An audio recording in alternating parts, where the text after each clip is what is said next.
Everyone, this is Mark Gill. Welcome to my Ace Pet Encounters animal shows. I'm so sorry that it's took me a while to get these up and running, but I'm now delighted. I've got everything set up, and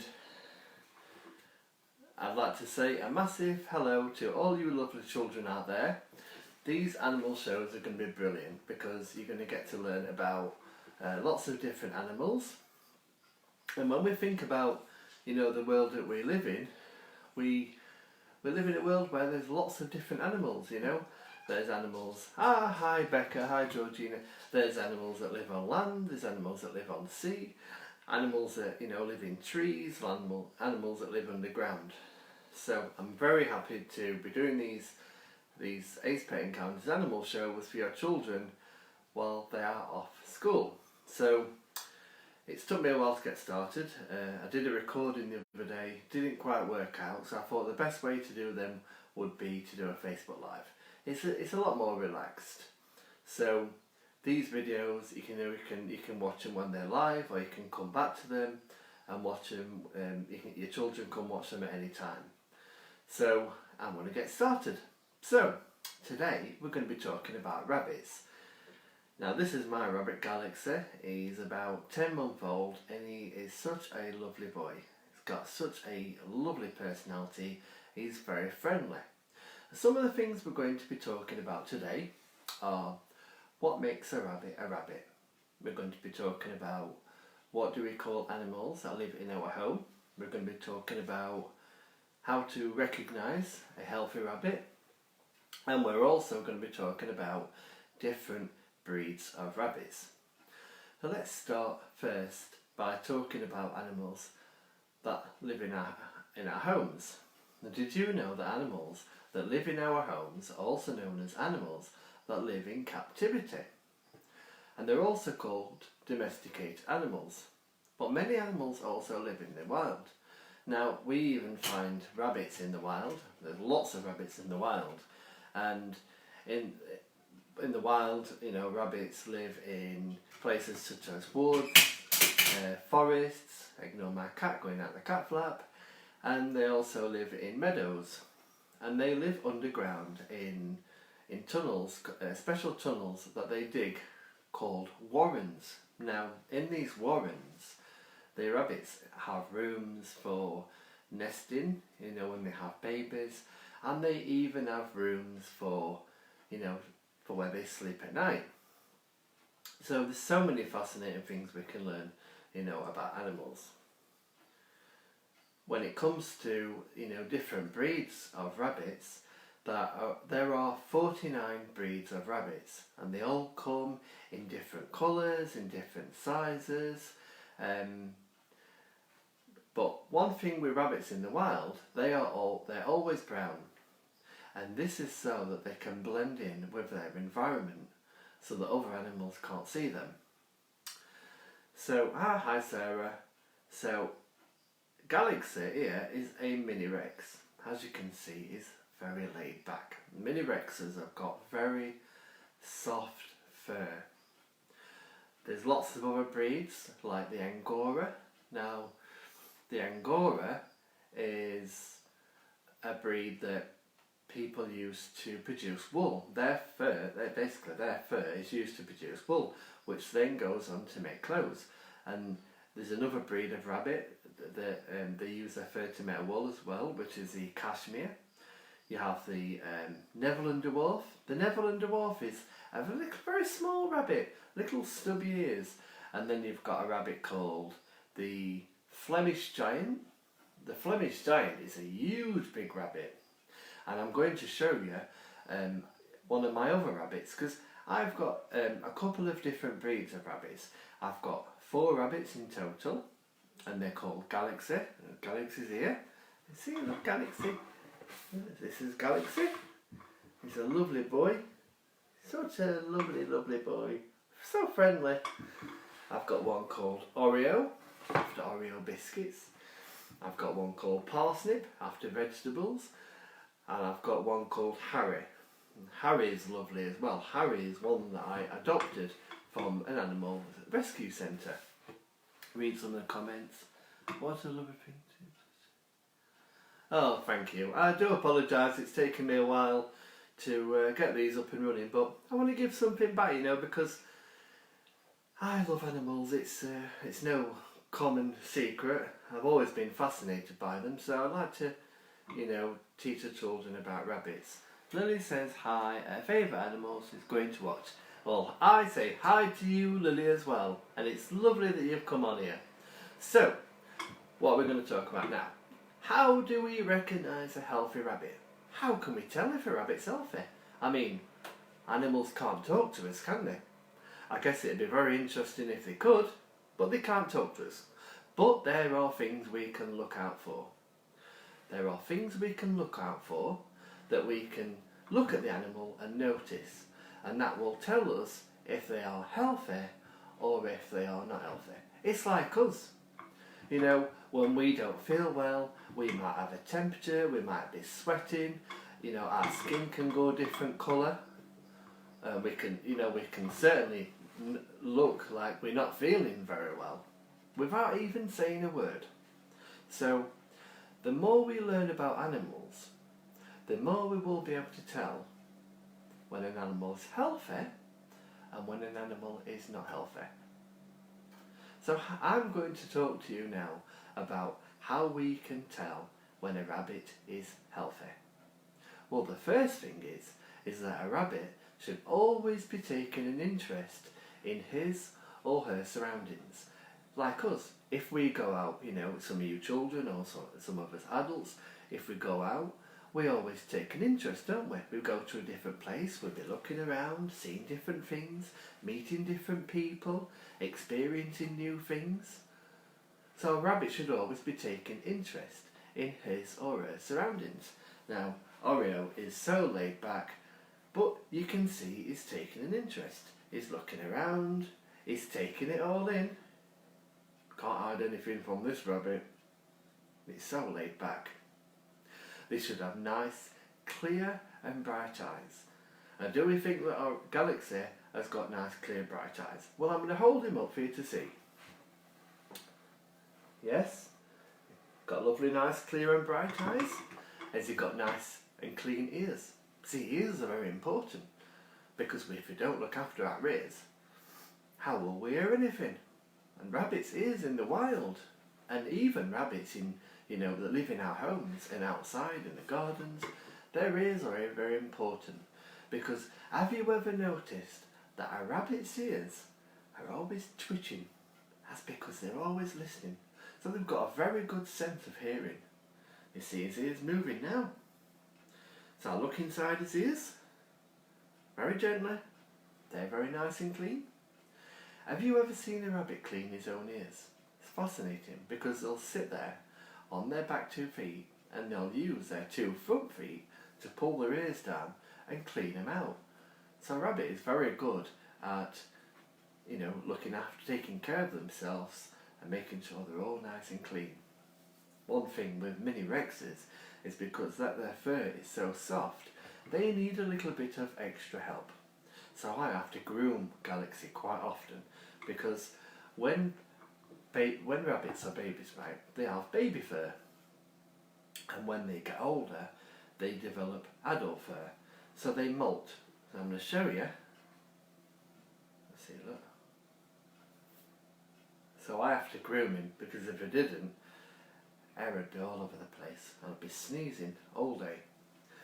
One of the other things is that they should have a nice, smooth body with no lumps or bumps. He's got a nice, smooth body, very well rounded. Rabbits have got a very rounded there. That's how they're built, their frame. So he's nice. His head's nice. Yep, no lumps or bumps there. They should have nice, healthy teeth and a nice, clean mouth. Now, one of the things I'm going to tell you about rabbits is that rabbits belong to a group of animals called lagomorphs. Lagomorphs. And what that means is that their teeth are always growing. So rabbits will chew on pieces of wood. In the wild they would chew on trees, they would chew on branches that have fallen to the ground. And this is so their teeth are kept nice and short. Ario's got a nice, if you'll let me look. It normally does. Yep, he's got nice, healthy, clean teeth, nice, clean mouth. They should also have nice, clean feet that have got no bull spots or sores on them.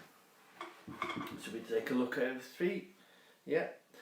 Have you noticed that a rabbit's the feet on the bottom are a lot bigger? This is why a rabbit hops, because the feet there are bigger and his two front feet are smaller. So his two front feet move forward and the back legs, they come after that. This is why they hop. Yep. He's got nice clean feet. He's got nice short nails. Again, we have to cut down their nails so they don't scratch or they don't cause the rabbit to be uncomfortable when they're walking around. And the final thing to check is that have they got a nice, soft, shiny coat with no bull patches?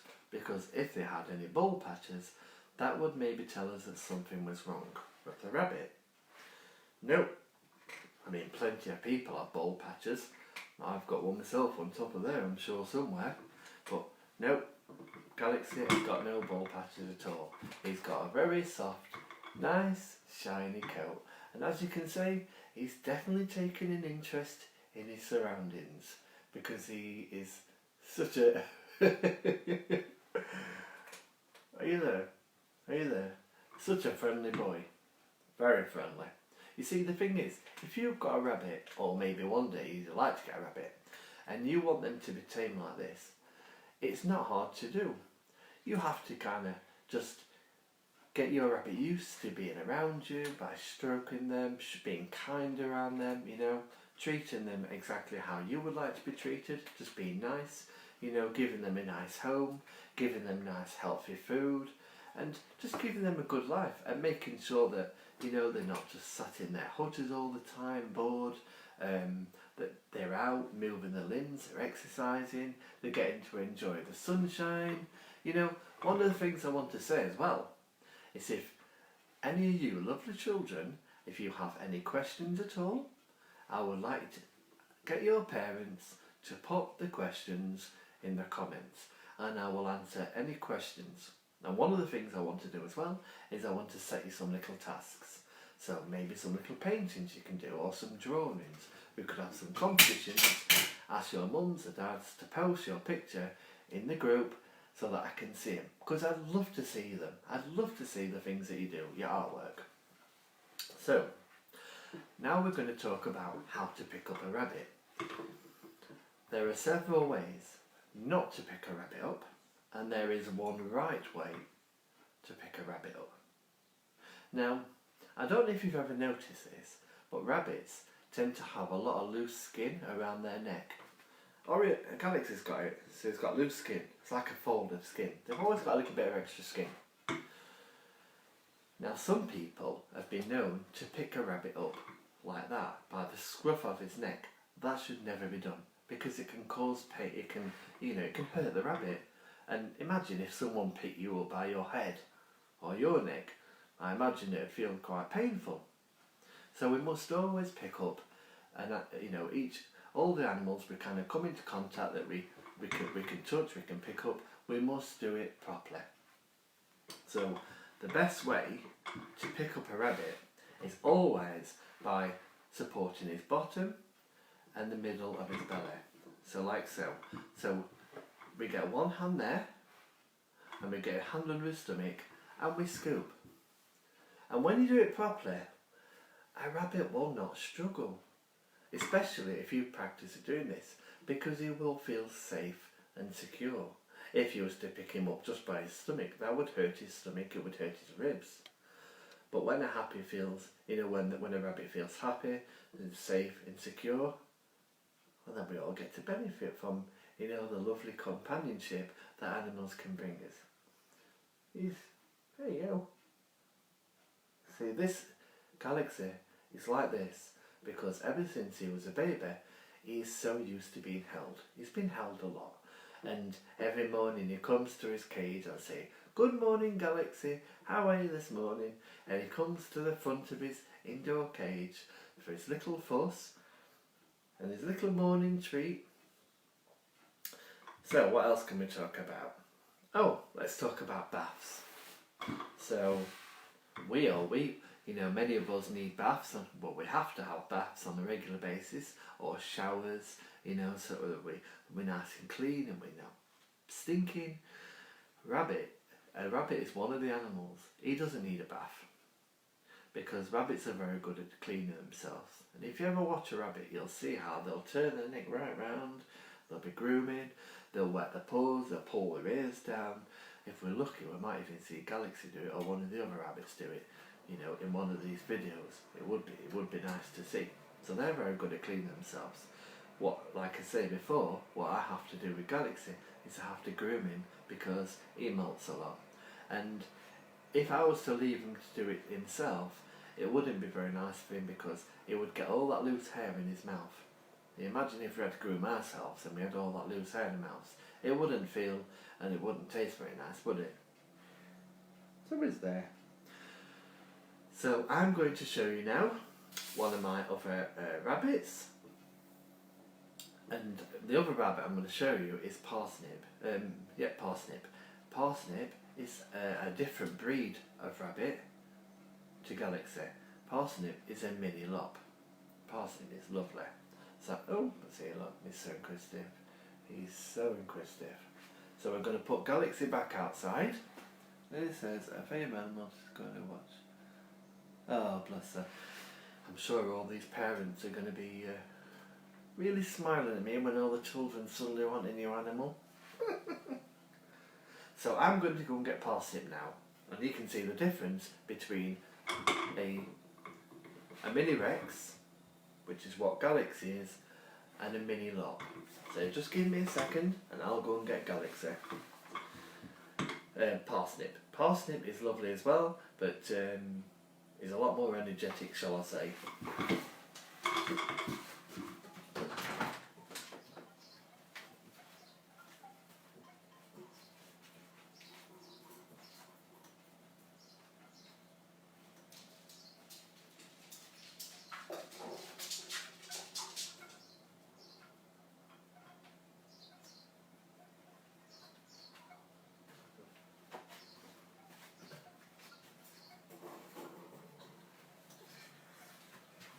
Right, here we go. This is Parsnip. So this is Parsnip. So if he sits still for 5 minutes, because he's got a lot of energy, he's very inquisitive. And he definitely takes an interest in his surroundings. So can you see the difference? Get him to sit nicely. So can you see the difference, look? Galaxy, Parsnip, keep getting the names wrong. Parsnip has got floppy ears, so he's a mini lop.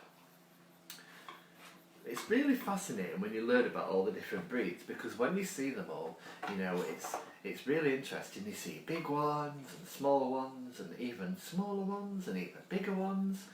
And when I was growing up, I used to show rabbits. So like some people go to dog shows, I used to go to rabbit shows, and I always used to really enjoy it because all the people there were all the different breeds, the New Zealand Whites and the French slop with the floppy ears and the Flemish Giant, which was huge, and this rabbit called a Polish, or Polish as some call it, Netherland Dwarf, you've even got one, is it Blanc de Haut, and it's got like spots. There's a Dutch Dwarf, there's so many different breeds. So this is Parsnip. I've had Parsnip since he was 8 weeks old. Parsnip is definitely a character. And what Parsnip likes to do in the morning, when you go up to his cage, you say, "Oh, good morning, Parsnip." He likes to give you kisses, and he'll actually give you kisses. Imagine if he gave me one on this camera. We'll see. So just again, support the bottom. See if he does it. See if it does it. See? But that's the correct way to hold a rabbit. And again, even when you hold any animal like this, they're going to be comfortable, especially if you practice at holding them, so that they really get used to being held. Think about shaking your front leg when you're being held. So we're gonna So they're all out today in the garden, they're all having a nice run, and I'll show you the pen tomorrow. So, okay, so I'm going to do another video tomorrow. So tomorrow, these are the things that we are going to talk about. So we're going to talk about what types of food a rabbit likes to eat. So like we all like, our different types of food. We have our favourite food, we have food that we don't like, we have food that we like a little bit, we have food that we absolutely love. And this is the same with rabbits. There's lots of different things that rabbits can eat, but they've all got different personalities. So just because they can eat a certain type of food, it doesn't mean they particularly like it. They've all got their own different personalities. Parsnip, it seems to like everything. Galaxy he likes most things. He is not keen on watermelon because a rabbit can eat watermelon, but Galaxy's never too fussed about it. So that's just what I mean. They've all got their own different personalities. And we're also going to talk about how we can keep our rabbits entertained so they aren't bored. Because it wouldn't be very exciting for a rabbit to just live in a hutch and never ever leave that hutch, just to spend its entire lifetime sat in a hutch, doing nothing, being bored. Now imagine if we were just kind of, in one room. I mean, many of us, well, we all have to stay at home at the moment, but imagine if you had to do this your entire life, how bored you would be. So it's very important that we give our animals something called environmental enrichment. And this is about keeping a rabbit's brain, engaged. It's about keeping, giving things to your rabbit that's going to give them interest, that's going to, just prevent them from sat about, just like we like. Many of you children like to play with toys, and many adults even still play with toys, and we have our things that we like to do. It's important to keep a rabbit's brain, engaged and motivated. And we're also going to talk about how to keep our rabbit homes nice and clean. So whether your rabbit lives in a hutch, outside or in a shed, or whether they live indoors in an indoor cage. All my rabbits currently live indoors. So I've got hutches, and I've got an indoor pen for Galaxy, which they're all really happy because they're always kept nice and clean. In the same way that we like to live in a nice clean home, and animals are the same. They like to have a home to call their own, a place where they can sleep at night and relax and eat their food, just generally for it to be their home. So I want to thank you all for coming on and watching. And what I'm thinking would be a really great task, right, is wouldn't it be a good idea, right, if you was to all draw a rabbit, and you can be as creative as you want. If you imagine you have a rabbit, what would that rabbit look like? What colour would it be? You can choose any colours. It can be a colourful rabbit, pink, yellow, orange, green. It could be just a brown. It could be a brown rabbit, or it could be a black rabbit. So I would like you all to draw or even paint a picture of a rabbit. And if you could ask your mums and your dads to upload them in the group, I will really look forward to seeing them. That'll be great. So I hope you all have a great day. I hope you all enjoyed my Ace Pet Encounters animal show. Remember, these are going to be really good, these shows, because I've got a lot more animals other than rabbits. I'm telling you, some of the other animals we're going to talk about, right? We're going to learn about bearded dragons. We're going to learn about corn snakes, guinea pigs, African millipedes. If you don't know what they are, that'll be very, very exciting for you to see. We're going to learn about African land snails. We're going to learn about crickets. So there's lots more animals to learn about. So, if you've enjoyed the show, tell your mums, tell your dads, because I would appreciate the feedback. And to the mums and dads, if you've enjoyed watching this, with your children, or maybe your children are just saying to you, I've really enjoyed that, then I would really appreciate you sharing this group. Because now is a time that, you know, a lot of people are going to be frustrated, a lot of children out of their normal routines, and I would love as many children to watch these videos as possible. Because it's nice to give back, and I love teaching people about animals, children and adults, everyone. So thank you all for coming on, I really appreciate it, and I will see you all very soon. Have a great day, bye! And even Parsnip says bye as well. Don't you? You say bye as well. Bye!